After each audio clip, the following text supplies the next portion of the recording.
Good afternoon, everyone. Thank you for your patience and welcome to today's June 18th, 2014 formal meeting of the Phoenix City Council. We had citizen comments previous to the meeting. Thank you, Vice Mayor, for leading us in that portion of the meeting. We'll begin today's formal meeting with an invocation. The invocation will be given by Colonel Olin Hogan from the Salvation Army. Colonel Hogan, thank you for being here. Everyone, please rise.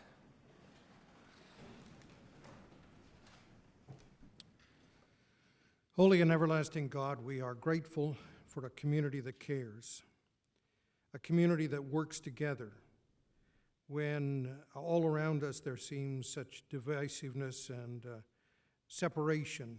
We are grateful that there are people who in this community who are committed to making a difference in the lives of others. We pray for each member of this council in this whole room that you will give wisdom and knowledge and grace, the ability to think clearly, the capacity to change where it needs to be changed, and the capacity and strength to stay when it means that we have to stay. Again, we express our gratitude for each one who has said yes to service, who has said yes to change in the lives of human beings, who has said yes when all around there are people who would say no. Thank you. In your name, amen. Our Pledge of Allegiance will be led by Councilman Danny Valenzuela. To the flag of the United States of America and to the republic for which it stands, one nation, under God, indivisible, with liberty and justice for all. City Clerk, will you please call the roll? Councilman DeCiccio. Councilwoman Gallego. Here. Councilman Gates. Here. Councilman Nowakowski. Here. Councilwoman Pastor. Here. Councilman Valenzuela. Here. Councilwoman Williams. Here. Vice Mayor Waring. Here. Mayor Stanton. Here. We have an interpreter with us today. Ms. Marquez, would you please introduce yourself for the audience? Mi nombre es Leticia Márquez. Si necesita asistencia o ayuda a traducción al español, por favor, véame. Gracias. Thank you very much. Would the City Clerk please read the 24-hour paragraph? The titles of the following ordinance and resolution numbers on the agenda were available to the public at least 24 hours prior to this council meeting and therefore may be read by title or agenda item only. Ordinances number G5905 and G5932 through G5935, S40955 through 41032, and resolutions number 21233. Thank you very much. Councilman DeCiccio. I am here. Thank you, Mayor. Thank you. Did you have an opportunity to review the meeting minutes for the formal meeting April 16th, 2014? No, I did not, Mayor. I moved their continuance to the next meeting. Okay, we can just hold that till the next meeting. I don't know if we formally move continuance, and we'll deal with that next time. Next item on the agenda is boards and commissions. Do I have a motion on Mayor's proposed boards and commission nominations? Move to approve the nominations. Second. We have a motion. We have a second. All in favor, say aye. Aye. Any opposed? Passes unanimously. Do we have a motion on council members' boards and commission nominations? Motion to approve the nominations. Second. A motion and a second. All in favor, say aye. Aye. Any opposed? That passes unanimously. Do we have members of the public who are here to be sworn in for their service on boards and commissions? We do. Okay, excellent. So if you could come over to your left, my right, I'll swear you in. And then as soon as you've been sworn in, please come behind the dais here, and the individual council members would like the opportunity to say thank you in advance for your service.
All right, thank you in advance for your service to the people of the city of Phoenix on those important boards and commissions. Next item on the agenda, I'll ask the Vice Mayor if he would like to suspend the rules to take certain items out of order.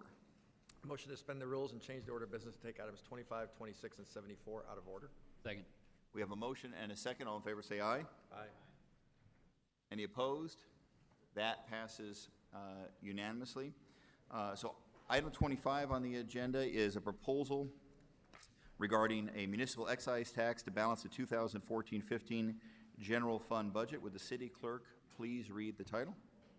Item 25, ordinance G5932, an ordinance amending Chapter 37, Section 65, to implement an additional excise tax on the municipal services bill, except for fire prevention service lines, and providing for an effective date of July 19th, 2014. Thank you very much. Would any member of this council like to provide a motion on item number 25? I'd like to make a motion to not approve it, Mayor. Okay, so we have a motion to deny item 25. We have a second. Would anybody else like to make a motion or substitute motion on this item? Mayor, Councilwoman?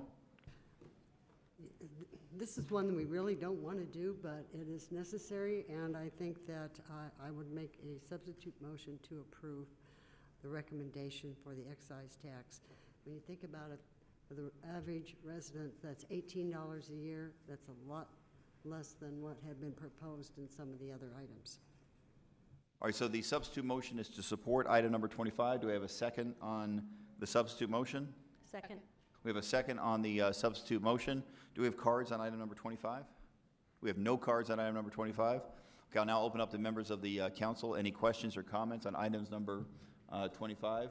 I'll start with Councilman Gates. Thank you, Mayor. Had a couple questions for staff on this item.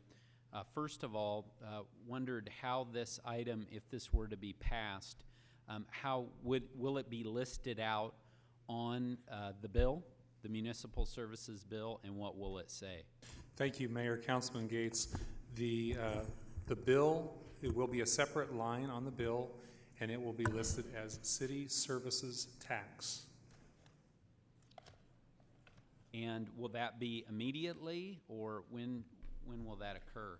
Mayor, Councilman Gates, yes, the programming is possible for that to happen on the bills that for the beginning July 19th when it begins.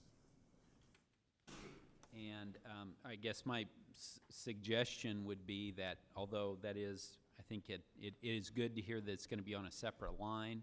You know, maybe if there were even additional detail on there, perhaps referring to the fact that this is helping to close a budget deficit, something of that, to give it more specificity. But I'm pleased to hear that it will be listed out in a transparent fashion, and that you're going to be able to do that right away as soon as that tax is imposed. Thank you very much. Councilman Waring, just a moment, Councilman DeCiccio. Councilman Waring? Thank you. I'm adamantly opposed. Vice Mayor Waring, I apologize. Sure. Thank you. That's all right. I'm adamantly opposed to this. Just a couple of years ago, when I first got on the council, we reduced what was then called the jail tax from $2 to $1. The reason, in part, that I think some council members had passed 6-3, that reduction. I think part of the reason that happened was because the jail tax was a misnomer. So to Councilman Gates' point, I would appreciate if this was separately listed under some easily identifiable name, because the jail tax implied that it was going to help us pay the county to house prisoners in our jails, and that actually wasn't true. It just got dumped into the general fund. At least in this case, I guess I'm against it, but at least we're being transparent. This is nothing more than a revenue grab. If we had managed things better, this wouldn't be happening. So whether it's $18 or $80 or whatever it is per year for the average citizen, it's still a source of frustration that taxes, fees are going up for no reason other than we couldn't really keep our belt tightened like we needed to. And it's unfortunate that here we are just a couple years later putting this back on plus some when we just reduced it a couple years ago. Thank you. Thank you very much, Vice Mayor. Councilman DeCiccio? Thank you, Mayor. And I'm going to tell you, I'm very disappointed in the fact that staff didn't even look at the proposal that Councilman Gates, Vice Mayor Waring, and I put together. We outlined clearly, potential cuts in public relations, in lobbying, in travel, looking at the sale of property in order to create this, to stop this budget problem that we have, which I don't believe that we have if we had done that. The cuts in vacant positions, not even one vacant position was cut. Not one was put on the table. Instead, it was going to be a new water tax on our citizenry. My office has put together a report, and we're working on it right now, to show that we are one of the, when it comes to taxing the poor, which this is an incredible tax on the poor when you talk about taxing food, taxing water, bare essentials. We're one of the top in the country when it comes to taxing the poor. And this really puts the city of Phoenix in a bad light. It puts us in a bad direction. We were moving in an incredibly great direction, and now all of a sudden it's become part of this tax and spend mentality that we're starting to see at City Hall, and it's very disappointing. And I would strongly encourage the council members to not support this and to remind them that the jail tax carried on for years afterwards when people saw this on their water bill.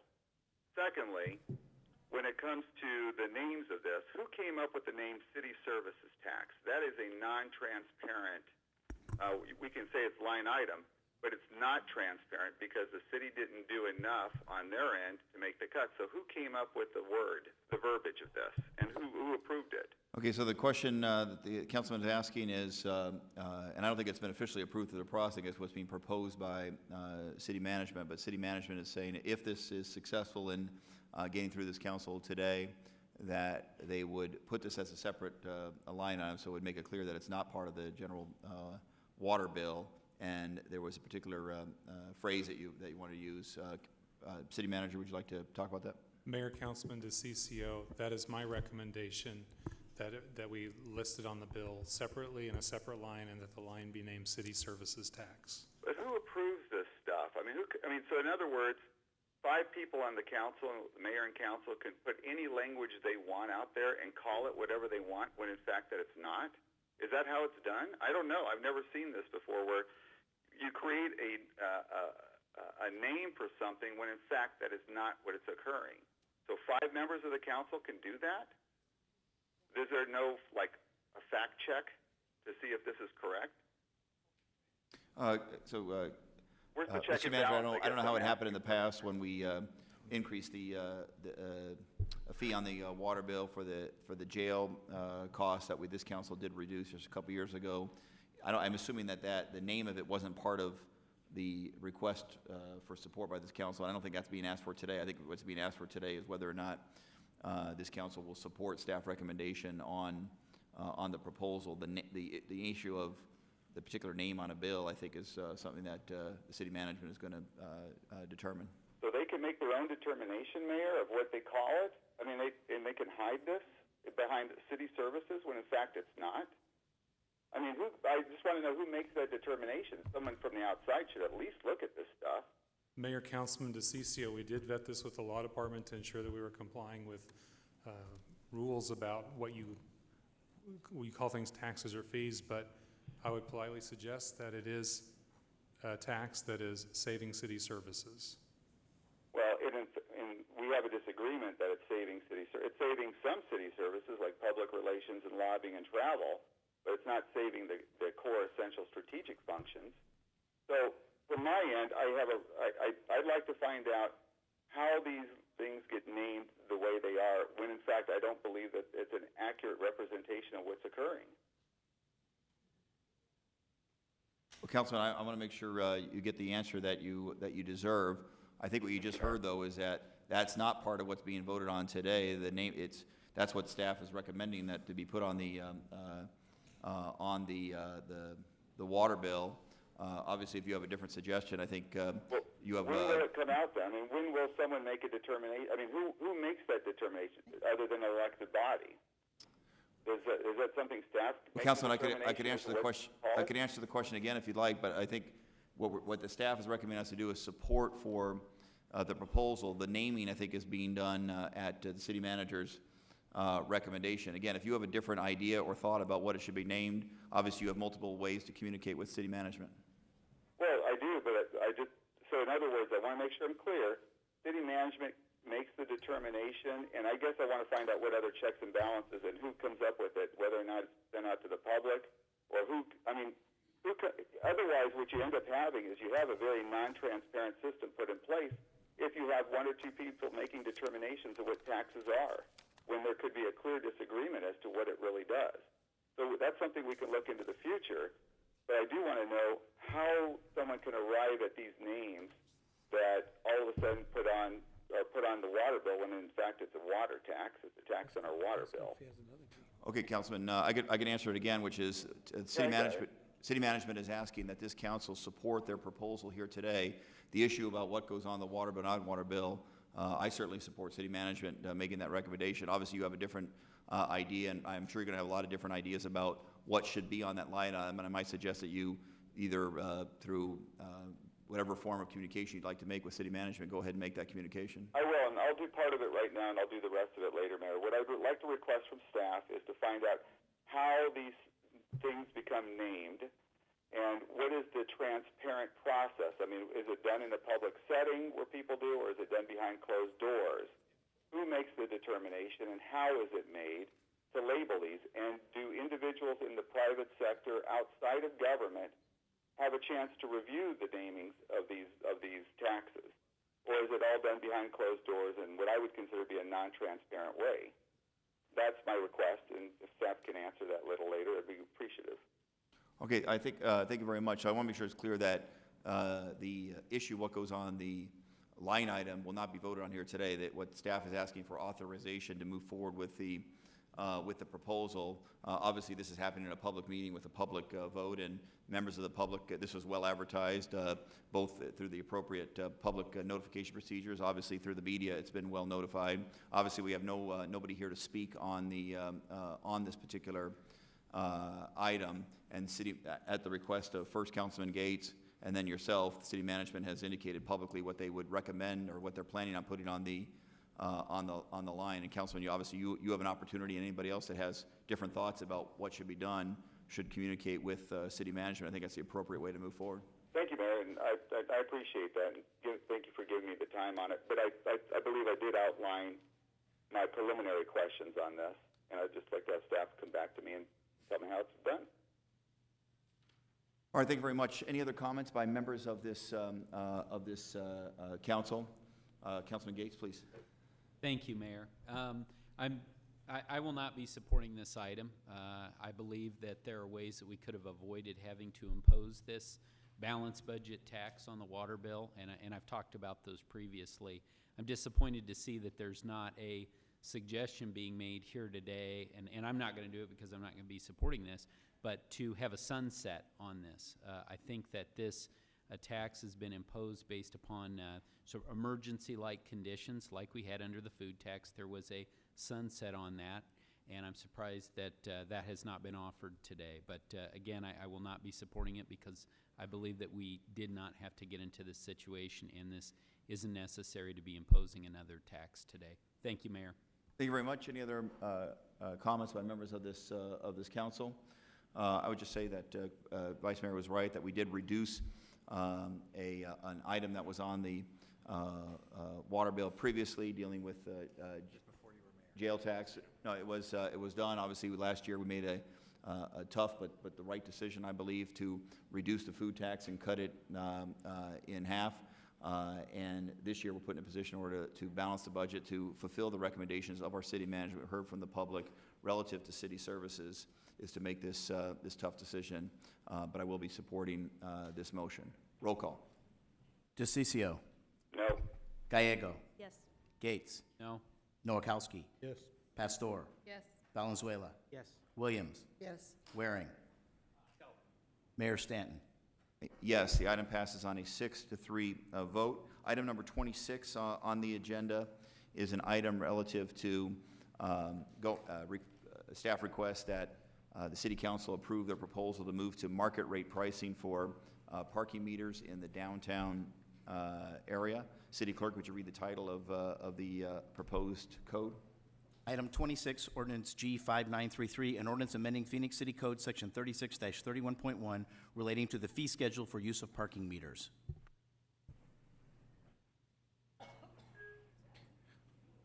Thank you very much.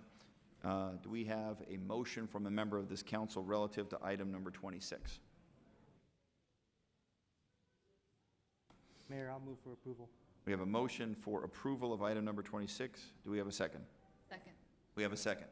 All right, I'll start. We have a few cards on this item. I'll ask each of the speakers to keep their comments to 2 minutes, and because there is 8 or 9 cards here, I'll ask maybe that you file forward about 2 at a time. First speaker will be Mr. David Kreider, head of the Downtown Phoenix Inc., followed by Mr. David Roderick, the head of the Downtown Phoenix Partnership. Mr. Kreider, Thank good you. to see you. Thank you, Mayor Stanton, members of the City Council. First, I'd like to thank Ray Devolina, the Streets Department Director, and his staff. They've showed up at many neighborhood and community meetings that we've attended to explain this proposal and to answer questions, so they've really been out in the community. Downtown Phoenix is rapidly changing. I think, as everybody knows, it's becoming more urban, more dynamic, more complex, and it's becoming like downtowns, important downtowns all over the United States, which is really a good thing. We do need to become more sophisticated about the way we manage downtown, and parking is a really important element of that.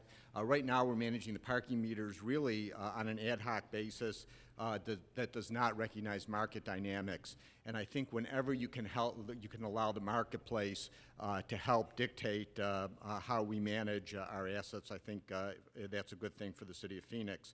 The current proposal allows city staff to operate in a way that both enhances downtown business and supports revenue aspirations for the city. The parking meters are really meant to create convenience for people that are patronizing downtown businesses or conducting short-term business downtown. We have more than 60,000 people coming downtown every day to work, to park long-term, to engage in downtown in different ways.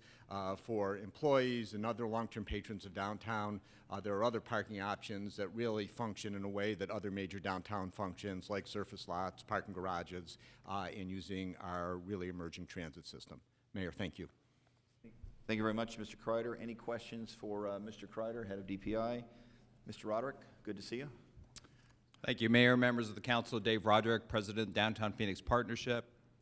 Obviously, while no one likes to see increases in fees or taxes, and there's been a lot of discussion back and forth and a lot of divergent opinions within downtown, I think the majority of the businesses we have talked to have expressed support for this. There's a lot of frustration that event goers take up a lot of the parking on an ongoing basis and do not have the turnover necessary to support other businesses that are looking for people to come in on a quicker basis.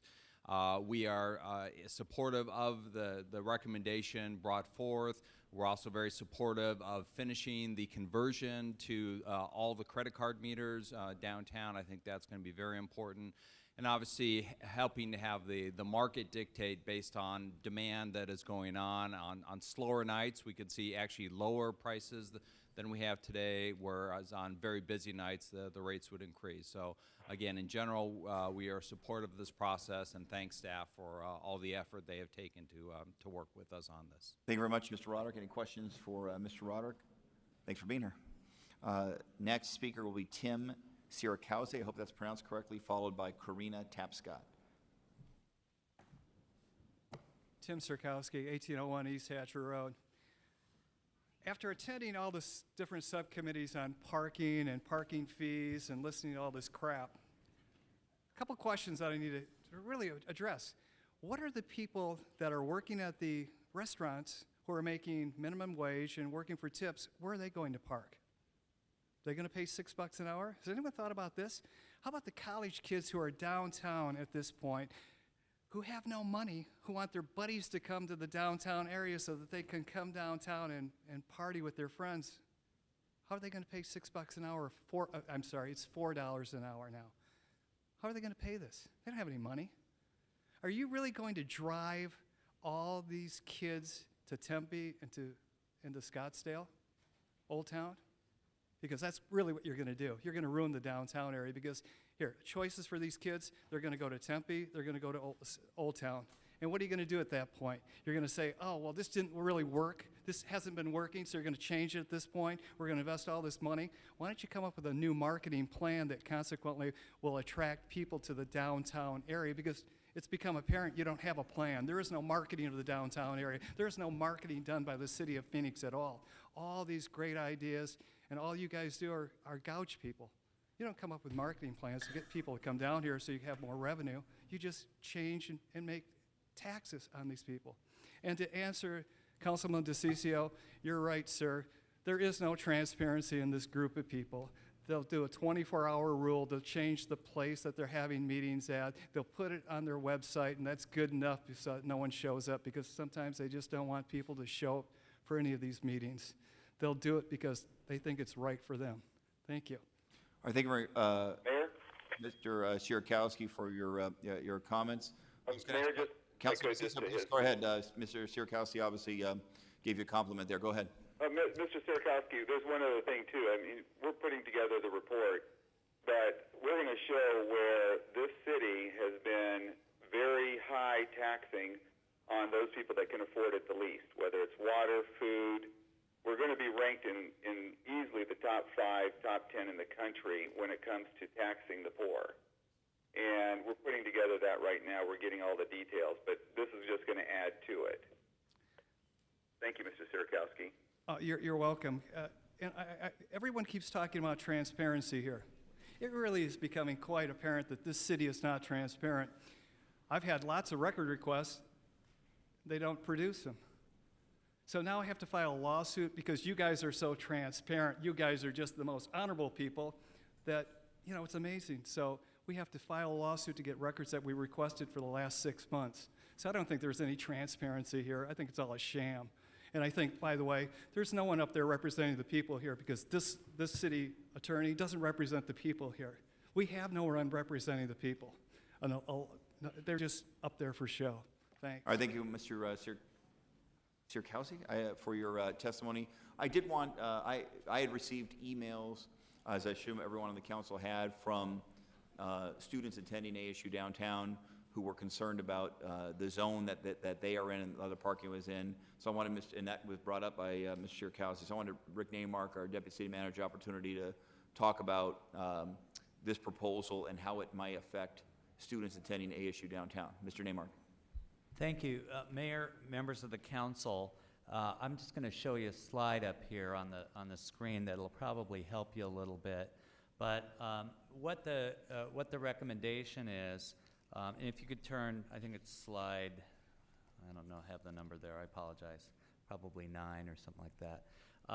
What the recommendation is that the rates be adopted by a zone, and we have 3 designated zones, all of which are south of Fillmore.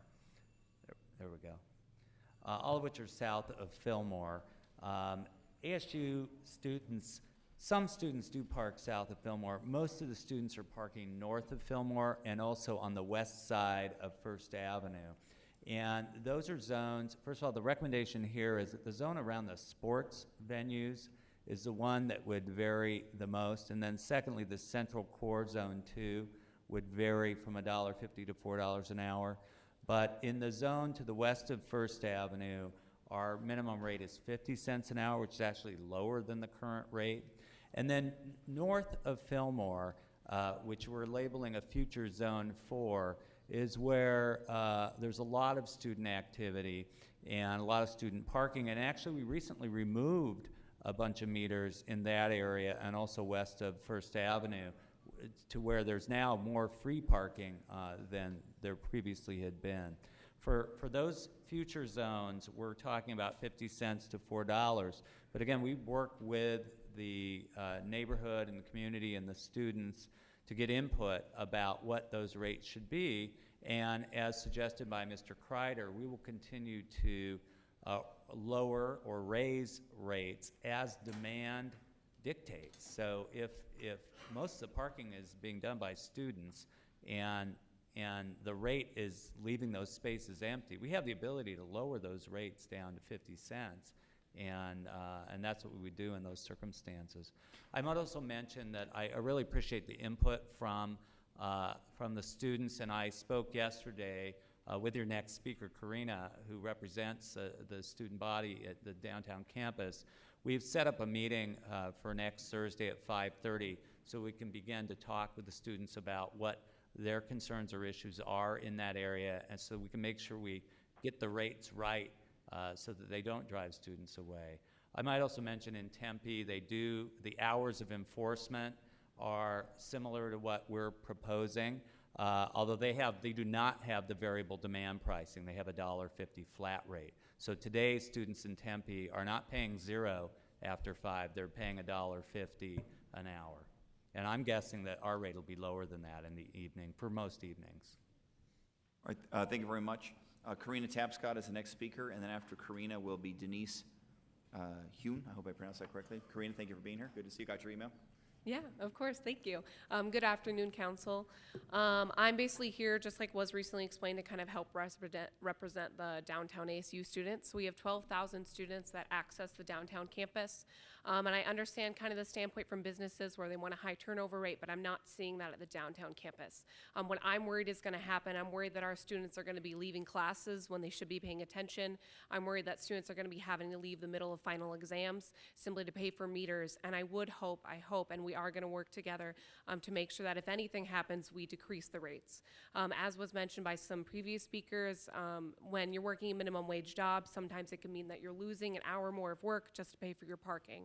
And I want to make sure that our students don't have another fiscal barrier that they have to face on top of what they're already facing. So, yeah. Thank you very much, President Tapscott, for being here. Your Vice student body President president, right? Vice President, Mayor. Vice President, all right. Yeah. All right. I'll let you one. Yes, Councilwoman Gallego, and then I might suggest, Mr. Naymark, that the issue that she brought up, not students have to worry about finals. As we do Zone 4, we might want to think about when is finals week and actually adopting a unique policy for that time so the students don't have to worry about that. Actually, it's a very good point. Thank you, Mayor. Councilman Gallego. I also Okay. might just add one thing. This is also going to allow us to change the hours for enforcement of meters. So if the students tell us we really need 3-hour meters, not 2-hour meters in this area, or 4-hour meters, we have the opportunity to vary based upon the needs of, Yes.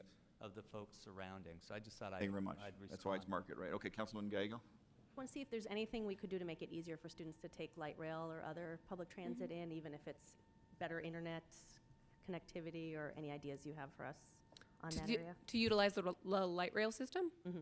Well, right now we already have a lot of resources to utilize the light rail system. We have a youth student pass, which makes it affordable for us.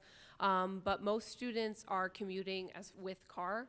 And that's where they're having issues, where I was talking with Rick before too, and we were talking about possibly working on getting another parking lot with lower parking rates for students, that we have places to put our vehicles. Longer hours would definitely be helpful. As far as the light rail, we have a lot of resources right now, but I definitely can connect with the students, and if that's something that they could utilize help with as well, as far as going from Tempe to downtown, we'll definitely reach out to you guys. Wonderful. You would have a lot of allies here if you have ideas about how to make the light rail a better tool I for appreciate students. that. Thank you guys so much. Councilman Nowakowski, and then the Vice Mayor had a question. Councilman. You know, when I was going to ASU, I had a parking pass. Is there enough parking for students where they can actually purchase a parking pass where?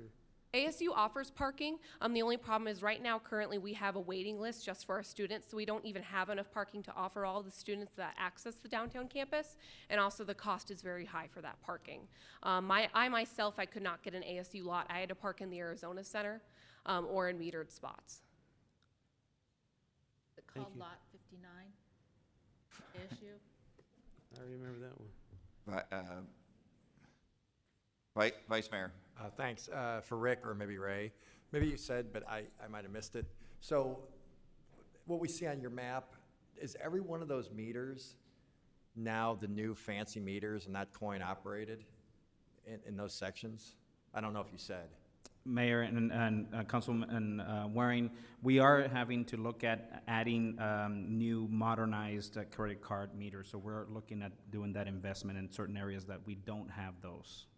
Okay, because I've parked in those areas recently, and I remember using coins, so it wasn't just my imagination. I thought maybe I'm outside the boundaries of your map. One thing, since we have the students up here, I'm very old now, and all I ever do at night is I go home with my kids. But there was a time when I was a student who came from Tempe and came downtown. I think there were dirt lots and stuff over by the Esplanade. But you know, these are the kind of people that advertisers will tell you actually will come down and go to a restaurant and spend money. And I have to say, I'm notoriously cheap, so take that into advisement. But, you know, if you're going to be dinging me $8 for parking or something, now I may not come because now you're adding $8 onto a $20 dinner bill and so forth. So we talk a lot here on the council about trying to attract people downtown and everything else. And then here we're doing this. I think to Mr. Sierakowski's point before, I think he was spot on. We're really rolling this out rather willy-nilly. I think a big part of the reason, of course, we're rolling this out willy-nilly is, again, we're trying to raise money quickly. I'm against this tactic. We don't even have the meters in place to actually do this, it sounds like, in every spot on that map. I'm not sure until they started emailing that anybody had thought about the students. I was voting no, but I will confess I hadn't necessarily thought about that component of it either, and who those folks are. And as they said, if they're working at a restaurant or something and they're making $10 an hour, now a whole hour of that gets chewed up with these meters. Yeah, it may go down as you look at it, but didn't we also just lower it's kind of the same as the last one. We just lowered the water bill, and now we're raising it again a couple years later. Didn't we just lower a lot of these meters a couple of years ago under the theory that that would generate business, and now we're imposing longer hours and higher fees? Is that an accurate statement? Vice Mayor Waring, we didn't lower the rates on the meters, but this was not a recommendation of the staff, but the council did approve stopping enforcement in the evenings and on weekends. And as a result of that... Taking it down to 0 is lowering it, so I would stand by my statement. Right. And as a result of that, what's happened is people who work downtown or live downtown, or people who, as Mr. Kreider mentioned, are going to events, so they might have dinner and then go to a baseball game, are tying up those spaces that are essentially free in the evenings and weekends. And it makes it impossible for somebody to come down and find a space anyway. So that's the issue, is that when they are free, there is no turnover. And the purpose of meters is to encourage turnover. So even if it's a bare 50 cents an hour, and there's an expiration time, that's the whole point that we're trying to solve here. It's not so much the rate as it is creating the turnover that we need for people to be able to access meters. And then with regard to people who are employed downtown and maybe working a low-wage job, if you're employed for more than 2 hours, you can't be parking at the meter anyway, unless, again, it's not enforced at all, in which case you've taken the public right-of-way out of availability for the rest of the public. How are you going to address the issue, because you can't instantly put in, and it doesn't sound like they'll all be ready when this plan is implemented. How are you going to address you're planning on having all the old meters replaced by the time you actually start this up? So you're not going to have meters next to each other, one's so many hours and it's changeable and one's not. That's not going to happen. Before you answer that, I just want to make sure you hear, I object to your use of the term fancy new meters. The old meters are circa 1960 technology. I mean, this is sort of catching up with the rest of the world. These are hardly the fanciest of meters, but I get your point. I withdraw my statement. I am not in any way impugning the wonderful technology that's going to be employed. I'm not saying we shouldn't be using that technology. I did not mean that. I'm sorry. Thank you for pointing that out. How are we going to deal with the issue I'm not that wedded to our old meters. I don't want you to. How are we going to deal with old meters and new meters under this proposed policy? So, Mayor and members of the council, the variable rates that we're asking you to approve for today will not be implemented until November, and we have funds set aside in the capital improvement program to be able to install all the smart meters within those 3 zones. In fact, one of the reasons why we didn't want to implement Zone 4 yet is it's going to take us a while to roll out the rest of the smart meters. So we'll be ready to go when those rates go into effect, and we will be able to vary them remotely based on supply and demand. And Mayor, I apologize again for my use of fancy new meters. I'm still the farm kid from Illinois at heart, so be happy I didn't break out highfalutin or something else like that. So. And we hope in the very near future there will be no more dirt lots for you to park in downtown Phoenix. I almost got mugged at one of them once. 3 guys accosted me. It was dicey. All right. Thank you very much for your testimony. Denise is next, followed by Ryan Boyd. Hi, my name is Denise Wynn, and I'm a downtown student here at ASU. And about parking meters, personally, my friends and I, we use the parking meter, and having to hassle out of class every 30 minutes or from studying session just to feed the meters. And believe it or not, like, that's coming from our lunch money and from pocket money that we have. And we're poor college students trying to get an education, and with that taking an effect and increasing it and adding it on weekends, the price adds up. And we already have such high rates on tuition and loans and other coverage that are piled on top of our heads. And on top of that, we have to find ourselves that we have to park way farther because of the parking meters, and that takes 10, 15, 20 minutes just to walk to our class. And in this hot weather, that's not very pleasing at all. And so I just urge the council and everybody making the decision that to please put us college students into consideration, and how it can affect us college students and our education. Thank you so much. Thank you very much for your testimony. Ryan Boyd is next, followed by Greta Rogers.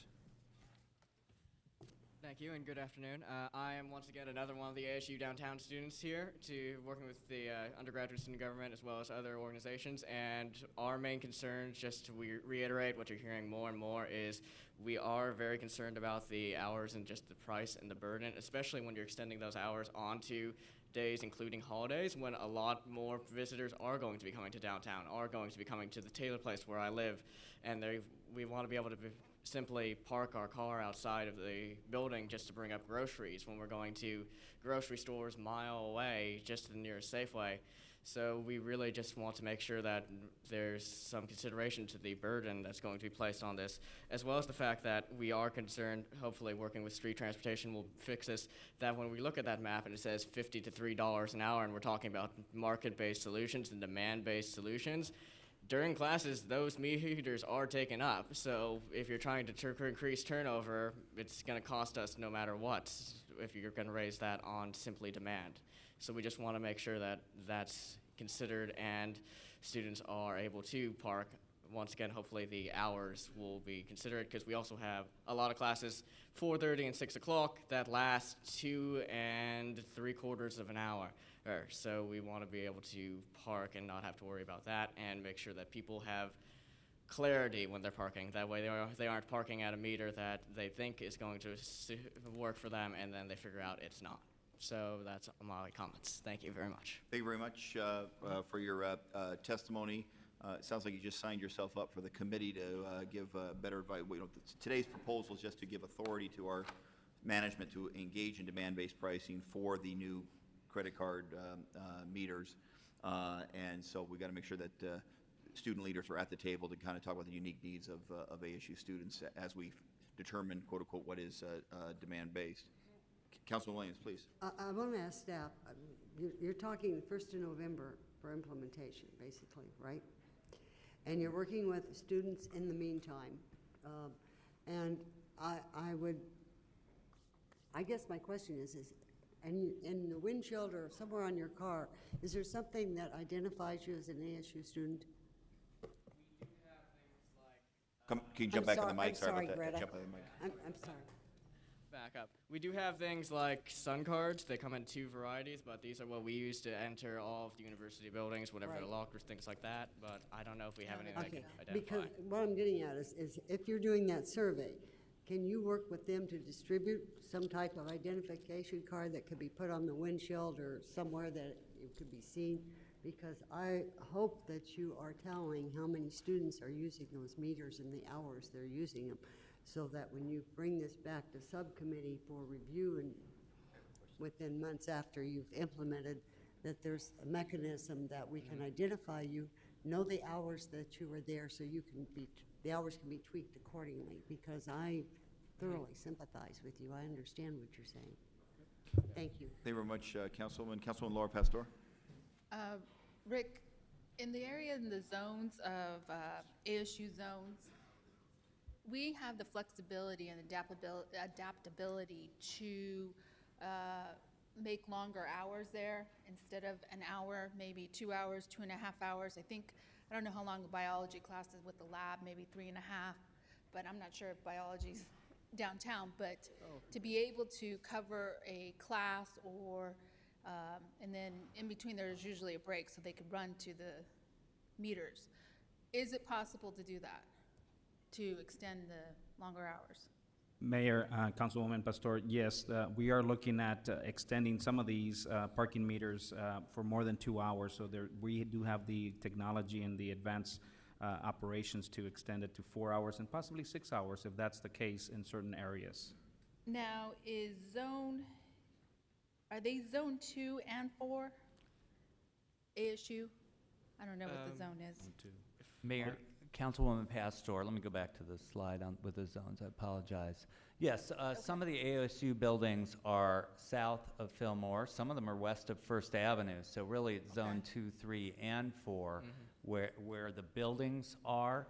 Most of the on-street parking that gets accessed by students is either north of Fillmore or west of First Avenue, because there isn't a ton of on-street parking around. I mean, there's a little bit around Taylor Place and a couple of those others, but those are places that are in high demand, and we're trying to encourage more turnover there.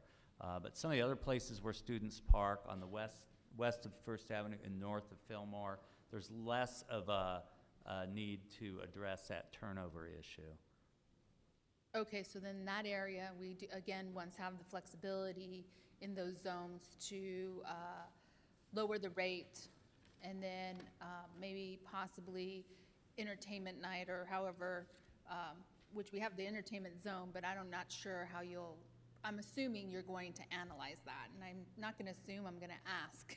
Are you going to analyze that, and you're going to also gather data on it? Okay. Mayor and Councilwoman Pastor, yes, ma'am. We are going to be analyzing that, and it's, as been talked about, it's going to be a supply-demand. Certainly, we're going to be looking at longer hours, but in off-peak, potentially they're going to be lower, but on-peak, depending on the zones, they're going to be a little bit higher than the 150. So it just depends on the day, depends on the area, and certainly we're going to be working towards having longer hours close to the ASU portions of it. So going back to Councilwoman Williams' idea, I think that maybe even a ASU card is created, so then when they go and just to gather data, I don't know how expensive that is, I don't know all the details, but in order to gather data, to know it's an ASU student, and we know, that way we see the trends or the peaks and the lows. Thank you. Thank you very much, Councilwoman Pastor. Other questions? Vice Mayor. Yes, thanks. Rick, earlier I thought I heard you say, it sounded like you definitively knew kind of where the students were parking. Was that simply based on where the spots are that are closest to the school? Because I assumed, I was going to ask and I figured, okay, they must have stickers or something on their cars, but it sounds like they don't. So how do you know where they're parking? Our street transportation staff has been extremely engaged in that neighborhood. The Evans-Churchill neighborhood, which is north of Fillmore and generally east of Central, is very active. They did their own parking study and did surveys of when people park at which meters and how long they stay, and presented it to our staff, and our staff actually made changes. They moved meters. As I mentioned, we took out a bunch of meters. So there were places, what happened is, in front of some businesses, there were no meters, and the businesses were complaining because nobody could park there because students were parking there all day, and so they couldn't access the meters. Flip side, along our vacant property, the biomedical campus that hasn't yet been developed, there were meters there, and they sat empty all day. And so we've done a lot of analysis of who is parking where. And prior to this recommendation, our staff went out and did an extensive study of occupancy of meters. It wasn't so much about who was occupying them, but it was about how often, what portion of the day they were filled, what numbers of meters were filled, and for how long. So they had a lot of data that went into this analysis of the zones. But certainly there are students parking everywhere. Some park farther west than these zones. Some park east of 7th Street because the parking is free in those areas. And some, somebody like you were describing yourself would probably be willing to Rather park farther. walk than Every not day, have I take the light rail a lot to work, and I live near the Central Library, and I notice people parking in the Central Library lot and riding the rail, because that's cheaper than paying for a parking pass for folks, so. And just one more question. So by the time you roll this out, you're going to have extended the hours at the meters, because otherwise, if you go to a ball game, almost none of them take 2 hours. You're going to be there long. We want people to be there long. We want them to go out to eat beforehand. That's part of the point of having those stadiums. So that's definitely going to be done by the time you actually do this. That's correct. All right. I have a quick question. How far away are we from being able to extend your time via phone, using your smartphone? Mayor, we are working with regards to technology on the app mobile, so that's one of the technologies that we're going to be introducing when we roll out the variable pricing. Thank you very much. Thank you very much, Ryan. Good job. Greta Rogers. Thank you, Mayor and Council. My name's Greta Rogers. From all the questions that have been asked by the council of the staff at the table, it appears to me that you're not ready to make a decision on this. You don't have the complete information. How much are these new meters going to cost? Not just the purchase thereof, but the implementation, the installation thereof. What is the return on investment going to be? The time frame? How much? As far as these students are concerned, you, Mayor Stanton, were instrumental in bringing ASU downtown, and I commend you for that. I've never lived in a major city or visited one that didn't have a major post-secondary educational institution in the center or close to the center of the downtown. We've made progress. These kids are going to school to become further educated, to pursue careers that will enhance the economy of this city if they decide to stay employed in this city. You're defeating their purpose. Students should be exempt, period. I don't care if it's a dime or $4. That is excessive and extracting. I recommend that you continue this item to a meeting after you have had your 60-day vacation and come back in September and have further and more complete information upon which to make a responsible and hopefully intelligent decision. Thank you. Thank you very much, Ms. Rogers. Laura Ori. Laura is next, and then followed by Leonard Clark.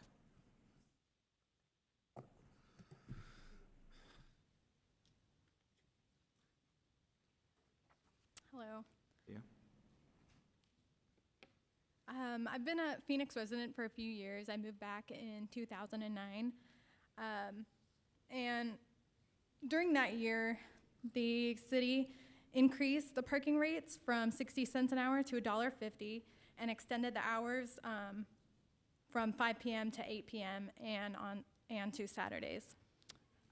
This price hike amounted to 150% increase in the cost of parking meter costs, but the revenues only increased by 85% a year later, meaning that fewer people actually used meter parking after the prices went up. On February 1st, 2012, the Phoenix City Council unanimously approved a measure to alter after-hours parking from 8 p.m. to 5 p.m. in order to make the fight for downtown parking easier. And they made Saturday parking free as well. One of our council members, Sal, the CCO, said that he would have liked to see the fees reduced, but also thought that changing the meter enforcement hours was a great idea then. And Councilwoman Thelma Williams said that the change in the hours was in response to downtown businesses' complaints that they were losing customers because people did not want to pay to park. And I'm one of those downtown Phoenix customers. Quite a few times a month, I choose to come downtown to patron businesses, restaurants, go to games, entertainment, sometimes to volunteer. And I feel that parking costs of up to $4 an hour would be something very prohibitive to residents throughout the city who make the choice to come and spend money downtown. I don't believe that this item really is about parking demand, but just about raising revenues through meters. Thank you. Thank you very much for taking the time to come testify. Leonard Clark is next, followed by Allison Richardson. Hi, thank you, Mayor, Stanton, and Council. My name is Leonard Clark. I'm from the city of Phoenix, lived here all my life, born here, and I'm just here to say that one of the things is I understand that we can't, some people say, well, don't raise anything, don't do anything. I understand the city faces a crisis. Some of the main points, though, that concern me is this seems to be happening quite quickly, and I understand that if you were to wait on this and hesitate, more and more opposition, in my opinion, would happen.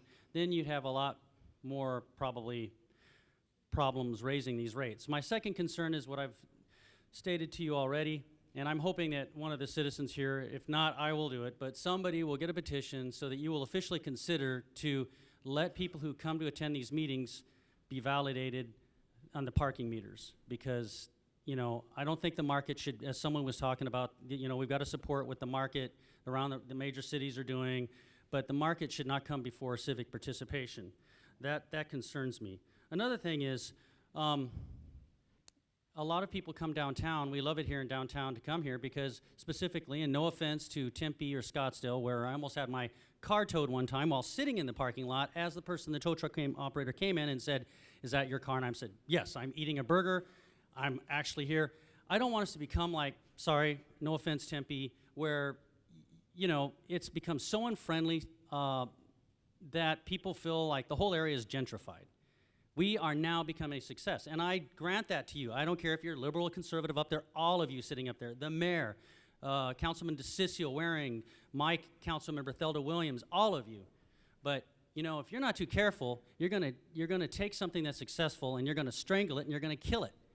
The success of people coming here. And I think this, in a way, this is an indirect result of gentrification. Phoenix is more popular, more people want to come here. But you better be careful because you're going to kill that off. But my main concern is I'm willing to work, make it so that when we come here, citizens aren't afraid to come down here to participate and validate our parking passes. Thank you.